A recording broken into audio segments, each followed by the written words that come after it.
Hey everyone, I just wanted to check in now that we are entering week 3 of Unit 5. So great work thus far on everything, on thinking about how evaluating primary sources is different than looking at secondary sources.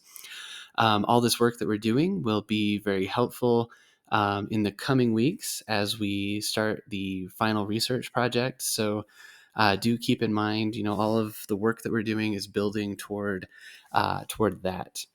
And we'll work on making decisions about topics and research questions and things like that during Unit 6. So that's actually part of the focus of that unit. Week 3 of Unit 5, though, is focused on reading each other's work and providing some feedback. And so there are specific guidelines about how to do that and what to think about what to address in your feedback and comments to one another in the unit narrative for Unit 5. But I wanted to show you some of the easiest ways to find one another's work. So for the most part, you can just scroll down. So we're here on our course Medium page.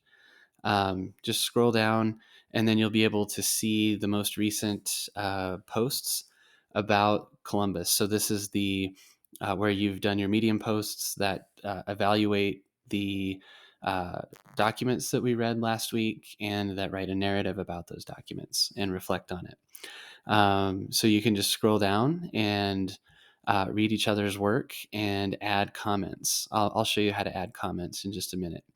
I'm going to scroll to the very bottom though, because you'll notice it only shows like the top 7, I think, or the latest 7 stories. So to see more, click on latest stories down here. And then you'll notice, um, sorry for the dizzying scrolling. You'll see more people's stories, so you'll see more than just the most recent 7, but you'll be able to go back and back and back and see not just Unit 5, but other work. I'm going to scroll up to the top again and go back to the home page for just a second so that I can show you one other thing, because those of you that are able to get your entries to post to our course publication here on Medium, they will appear in the way that I just showed you. But there are folks who sometimes you just forget to submit it to the course publication. Sometimes things don't quite work out to get it here. But I have added everyone as a writer um, on our course publication. So if you click this About Intro to Historical Study and scroll down, you can see these by writers. So rather than trying to find what folks have posted and submitted to the website, you can just click on someone's name and go and see their posts for our class. I mean, for the most part, I think everyone created a Medium account for our class, so everything they've been writing has to do with work for the class. So again, that's just another way of getting to uh, getting to read each other's work. Something that I focus on in the unit narrative, or at least that I tell you to think about in the unit narrative, is taking some time with this and really being thoughtful. So not just kind of knee-jerk comments that so often happen online, but reading each other's words and sitting with them, thinking about them, thinking about why there are different interpretations and perspectives than your own on the same set of documents and what that means about the nature of historical study, and then posting your responses. So to show you how to do a response, I'll click into Jackie's entry here just because it's right there. So what you do is you're reading along and you want to make a comment about this first paragraph where she did the P part of the paper acronym.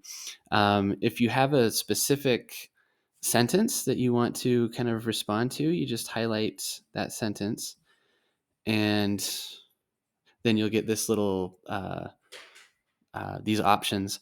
So you will click the thought bubble thing, and that will bring up a place to respond. So then you just type your response over here, click the respond button, and it's done.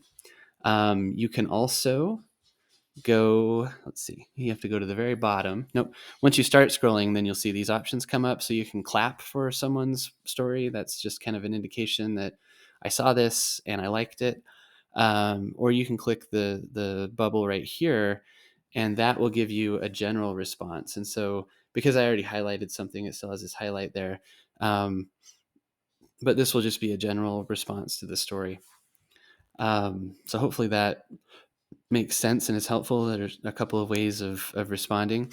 And so that's what I say. You can do this to any Medium page. You can highlight and respond on the unit narratives as well if you have questions as you go along just in our class. So that's something I kind of indicated earlier. I'm not going to respond to you all in this way. I usually do. Add my responses and my feedback and follow-up questions just directly here on Medium. Rather than in Brightspace. Again, I'm not going to do that this time around because I don't want to hijack the conversation. I want you all to have a conversation without the professor kind of sticking his nose in and setting the terms.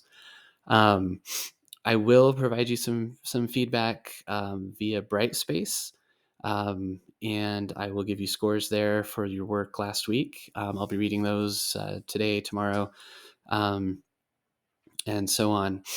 So again, that's kind of where we're at, and that's the instructions for how to find each other's work and add your responses for week 3 of Unit 5. Please let me know if you have any questions, and I hope that your week is off to a great start.